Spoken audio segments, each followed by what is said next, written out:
Have you ever tried to run as fast as you can? Maybe you were racing a friend to the ice cream truck. Or perhaps you were late for the bus. You huff and you puff and your legs pump like crazy. But no matter how fast you think you are moving at a snail's pace. Because you are being compared to the fastest thing in the entire universe. I'm talking about light. Light is the Usain Bolt of the cosmos, but, infinitely faster. It is the universe's ultimate speed cop. And its law is absolute. Nothing, absolutely nothing can go faster. Imagine this. You flick on a light switch. In the time it takes you to blink, that light could have zipped around our entire planet Earth more than 7 times. That's a speed of about 300,000 kilometers every single second. It's a number so mind-bogglingly huge that our brains have trouble even picturing it. When you look up at the moon, the light you see left its surface just over a second ago. The sunshine warming your face on a beautiful day has traveled for 8 long minutes to get here from the sun, which is 150 million kilometers away. That light is the speed limit. The big CE in Einstein's famous equation, E equals mc squared. This speed limit isn't just a friendly suggestion from the universe. It is a fundamental, unbreakable rule woven into the very fabric of reality itself. So we have established that light is ridiculously fast. But why is it the universal speed limit? The answer lies in a beautiful and slightly brain-bending idea from our old mate, Albert Einstein. He showed us that mass and energy are 2 sides of the same coin. They are interchangeable, linked by his famous equation E equals mc squared. This c squared is a massive number, which tells you that even a tiny bit of mass can be converted into a humongous amount of energy. Think of nuclear power plants or even the sun itself. They are all just converting mass into energy. Now here is the tricky part. As an object with mass, like you, me, or a spaceship, starts to move faster and faster, its energy of motion, what scientists call kinetic energy, increases. But because mass and energy are linked, this added energy actually adds to the object's mass. So the faster you go, the heavier you get. Imagine you are pushing a shopping trolley. At first it's easy, but as you speed up, imagine someone keeps adding heavy bags of potatoes to it. Soon, you are pushing with all your might just to keep it moving. As you approach the speed of light, it's like the universe is dumping an infinite number of potato bags into your trolley. To make something with infinite mass go any faster would require an infinite amount of energy. And guess what? There isn't an infinite amount of energy in the universe to spare. So the speed of light acts as a cosmic wall, a barrier you can get incredibly close to but never, ever break through. This rule only applies to things that have mass to begin with. What about light itself? Light is made of particles called photons, and here's the clever bit. Photons have 0 rest mass. They are pure energy. Because they have no mass to weigh them down, they are free to travel at the universe's maximum speed from the moment they are created. They don't need to accelerate. They just exist at CE. Alright, let's get our thinking caps on and do what humans do best. Imagine the impossible. What if we could break this law? What if, through some fantastic discovery or a stroke of genius, we found a loophole in Einstein's physics? Let's say we build a ship, the Star Dreamer, that can travel faster than light, or FTL. The moment that ship crosses the CA barrier, our universe would transform from a place of unimaginable distances into a cosmic neighborhood. The stars, which have always been distant, unreachable points of light, would suddenly become potential destinations. The vast, empty darkness of space would no longer be an impassable ocean. Right now, when we look at a distant galaxy, we are seeing it as it was millions or even billions of years ago. We are cosmic archaeologists, looking at ancient history. The Andromeda Galaxy, our closest major galactic neighbor, is 2.5 million light-years away. The light we see from it tonight left when our earliest human ancestors were first walking the Earth. But with an FTL ship, we could zip over there in, say, a week or a month. We could see it in its current state, witnessing cosmic events as they happen. This would revolutionize astronomy and our place in the cosmos. We could visit exoplanets orbiting other stars, not just study them from afar. We could fly through nebulae where stars are being born, dodge the gravitational pull of black holes, and watch galaxies collide in real time. The universe would change from a static picture book of the past into a dynamic, living, and explorable reality. We would no longer be just prisoners on our tiny rock Earth. We would become true citizens of the galaxy. But breaking this one rule would have consequences that ripple through all of physics. It would mean that our most fundamental theories are incomplete, or just plain wrong. It would force us to rewrite the textbooks from page 1. Scientists would be sent scrambling to understand the new rules of this faster-than-light reality. If faster-than-light travel became a reality, humanity's future would look vastly different. The journey to our nearest celestial neighbor, Proxima Centauri, is a great example. This star is about 4.2 light-years away. With our current technology, like the Parker Solar Probe, it would take us tens of thousands of years to get there. But with an FTL drive that could travel at 10 times the speed of light, that journey would take less than 6 months. Suddenly, it's not an impossible dream. It's a long-haul trip. This would ignite a new era of exploration, a space race that would make the 20th century rush to the moon look like a school sports day. Nations, and perhaps giant corporations, would pour resources into building starships. The goal wouldn't just be planting a flag. It would be about finding resources, new homes for humanity, and answering that age-old question, are we alone? We could establish colonies on Earth-like planets orbiting other stars. Humanity would spread out, becoming a multistellar species. This would be the ultimate insurance policy against any catastrophe that might befall our home planet, whether it's an asteroid impact or our own foolishness. Think about the economics of it all. An entire FTL industry would spring up. You would have starship manufacturers, interstellar navigation specialists, exoplanet surveyors, and asteroid miners. New trade routes would be established not between continents, but between star systems. Perhaps a planet around Alpha Centauri is rich in a rare mineral that's incredibly valuable back on Earth. The potential for wealth and power would be immense, driving innovation at an incredible pace.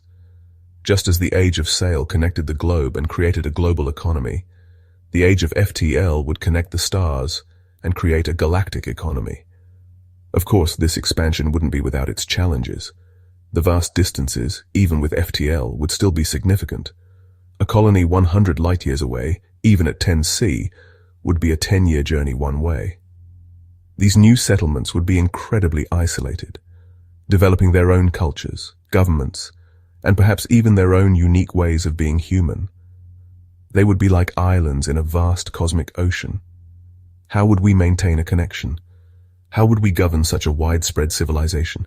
The very definition of what it means to be human would be stretched across the stars, evolving in ways we can't even begin to predict. When scientists let their imaginations run wild, they sometimes come up with truly bizarre ideas. One of the most famous in the world of faster-than-light travel is the concept of a tachyon. This is a hypothetical particle, a theoretical what-if that pops out of some mathematical equations. The cool, or maybe crazy, thing about a tachyon is that it is born moving faster than light and can never slow down to below the speed of light. Just as we are stuck on the slow side of the cosmic speed limit, tachyons would be stuck on the fast side. For them, the speed of light would be an infinitely slow barrier they could never reach. As a normal particle like an electron gains energy, it speeds up. But for a tachyon, the opposite would be true. As a tachyon loses energy, it would speed up, accelerating towards infinite speed as its energy approached zero. To slow a tachyon down towards the speed of light, you would need to pump an infinite amount of energy into it. It's a completely backwards, upside-down version of our own physical reality. It's a mind-bending concept that really challenges our everyday intuition about how things should work. So, could we use these tachyons to build our faster-than-light starship or send messages? Well, there are a few rather large problems. The first and most obvious is that we have never, ever detected a tachyon. Despite decades of searching in particle accelerators and cosmic ray experiments, there is not a single shred of evidence that they actually exist. They remain purely mathematical ghosts. Most physicists believe they are just a quirky result of the equations, and not a real feature of our universe. The biggest problem with tachyons, and the reason most scientists are so skeptical, is that they would wreak havoc with causality. Causality is the simple, common-sense rule that a cause must happen before its effect.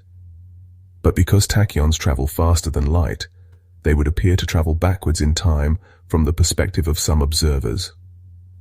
You could use a tachyon transmitter to send a message back to your past self, telling you the winning lottery numbers. This creates all sorts of paradoxes that would make the universe a very confusing and illogical place. Imagine trying to have a conversation with someone on Mars. Even at the speed of light, the ultimate cosmic speed limit, a radio message takes anywhere from 3 to 22 minutes to travel one way, depending on where Earth and Mars are in their orbits. You would say hello and then wait up to 44 minutes for a reply. It would be the most painfully slow conversation ever. Now scale that up to the stars. A message to our nearest star system, Proxima Centauri, would take 4.2 years to get there. A two-way conversation would take nearly a decade. An interstellar civilization would be impossible to manage in real time. But if we could send signals faster than light, everything changes. Communication across the solar system would become instantaneous. A controller on Earth could operate a rover on Mars in real time, as if they were playing a video game. Astronauts exploring the moons of Jupiter could have a live video chat with their families back home. The entire solar system would become a single, connected community, linked by an invisible, instantaneous web of information. On a galactic scale, faster-than-light communication would be the glue that holds a star-faring civilization together. Remember those isolated colonies we talked about? With FTL communication, they wouldn't be so isolated anymore. News, culture, scientific discoveries, and entertainment could be shared instantly across light years. A central government could manage affairs across multiple star systems. Friends and families separated by interstellar distances could stay in touch. It would allow for a cohesive, unified human culture to exist across the galaxy, rather than a collection of splintered, disconnected groups who would eventually become alien to one another. This idea is a cornerstone of almost every great science fiction saga. Think of the subspace communications in Star Trek or the Ansible in Ursula K. Le Guin's novels. These are fictional devices that allow for instantaneous, faster-than-light messaging. The writers of these stories understood a fundamental truth. You cannot have a sprawling galactic empire or federation without some way to talk to each other. FTL communication is even more important than FTL travel for building a cohesive interstellar society. It allows for law, trade, and culture to be shared across the stars, turning a collection of lonely outposts into a true civilization. Here is where things get really weird. According to Einstein's theories, space and time are not separate things. They are woven together into a single, four-dimensional fabric called space-time. And one of the strangest consequences of his theory of special relativity is something called time dilation. This means that for an object moving very fast, time itself actually slows down. It's not a feeling, it's a real, measurable physical effect. Astronauts on the International Space Station are moving much faster than us on Earth, so they age a tiny fraction of a second slower than we do. If you were to travel in a spaceship close to the speed of light, this effect would become extreme. Let's say you took a trip to a nearby star and back that, for you on the ship, took 10 years. When you returned to Earth, you would find that hundreds or even thousands of years had passed. Everyone you knew would be long gone. You would have effectively traveled into Earth's future. This is the famous twin paradox. It's a one-way ticket to the future, and it's a natural consequence of obeying the cosmic speed limit. But what happens if you break that limit? What happens if your FTL star dreamer zips past the speed of light? According to the mathematics of relativity, the moment you cross C, time's arrow could get very confused. For some observers watching you, your journey would not just be super fast. It would look like you were traveling backwards in time. You would arrive at your destination before you even left. The effect would happen before the cause. This shatters the fundamental logic of the universe as we know it. This possibility of time travel into the past is the ultimate paradox of FTL. It opens the door to all sorts of brain-breaking scenarios. What if you went back in time and accidentally prevented your own parents from meeting? How could you have existed to go back in time in the first place? This is known as the grandfather paradox, and it's a major theoretical roadblock for FTL travel. Many physicists believe that the universe must have some kind of chronology protection conjecture. a law of nature that we don't yet understand, which would make such causality-violating travel impossible, preserving the logical flow of time. For over a century, science fiction has been obsessed with breaking the light barrier. It is the ultimate get-out-of-jail-free card for storytellers. It allows them to whisk their characters from one exotic star system to another, without having the boring bit of a journey that lasts for millennia. Writers have come up with all sorts of wonderfully imaginative ways to do it. The most famous is probably the warp drive from Star Trek. The idea here is that the ship itself doesn't actually move faster than light through space. Instead, it creates a bubble of space-time around itself. The warp drive works by contracting space in front of the ship and expanding space behind it. The ship sits peacefully inside its bubble, not breaking any local physical laws, while the bubble itself is propelled forward, carrying the ship with it at speeds that can be many times faster than light. It's like a surfer riding a wave. The surfer isn't moving through the water as fast as the wave is traveling. The ship is riding a wave of space-time. It is a wonderfully clever way to sidestep Einstein's speed limit without technically breaking it. Another popular idea is the hyperspace or subspace route, seen in franchises like Star Wars and Dune. In this scenario, starships don't travel through our normal space-time at all. Instead, they jump into a completely different dimension where the rules of physics are different and distances are much shorter. They can travel a vast distance in hyperspace and then pop back out into our normal universe at their destination, having covered light years in mere hours or days. It's like finding a magical shortcut that tunnels underneath the vast mountain of normal space. These concepts, from warp drives to hyperspace, are brilliant storytelling tools. They allow for grand adventures, galactic empires, and epic space battles. But are they based on any real science? Well, surprisingly, some of them are, at least in a very theoretical sense.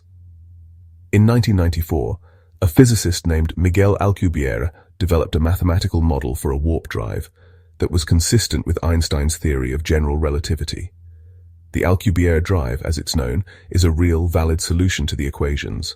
It showed that creating a space-time bubble to travel FTL was, in theory, possible. But there's a catch, and it's a big one. So, we come to the final multi-trillion-dollar question. Could faster-than-light travel ever be a reality? Or is it destined to remain in the realm of science fiction, a beautiful but impossible dream? The Alcubierre warp drive model, while mathematically possible, comes with some gigantic engineering challenges. To make it work, you would need to create a region of negative energy density. This means you would need a type of exotic matter that has negative mass. In other words, it would have to weigh less than nothing. It would fall up instead of down. The problem is, we have never seen, detected, or created any matter with these properties. It may not even be possible for it to exist. Furthermore, the amount of energy required to power such a drive would be astronomical, possibly equivalent to the entire mass energy of a planet like Jupiter. So, while the math says maybe, the practical physics and engineering say probably not with anything we can imagine today. It's like having a blueprint for a magical castle, but discovering it has to be built from solidified moonbeams and the laughter of children. The materials just aren't available. Most mainstream physicists today would tell you that FTL travel, in the way we see it in the movies, is likely impossible. The speed of light seems to be a truly fundamental and unbreakable law of the universe. The paradoxes it would create with time and causality are so profound that the universe itself seems to have built-in safeguards against it. It seems we are destined to be slow-moving creatures in an incomprehensibly vast cosmos. Our destiny might be to explore our own solar system in great detail, but the stars will remain distant, beautiful lights in our night sky. But should we give up hope? Absolutely not. Science is a story of overturning what we thought was impossible. A few hundred years ago, the idea of flying in a metal tube across the ocean in a few hours would have been considered magic. A century ago, the idea of talking to someone on the other side of the world instantly through a device in your pocket would have been pure fantasy. Our understanding of the universe is still in its infancy. There may be new physics, new dimensions, and new principles that we haven't even dreamed of yet. The jump to FTL may not be a matter of building a better engine, but of a revolutionary new understanding of reality itself. For now, It remains the ultimate dream, the final frontier of human imagination.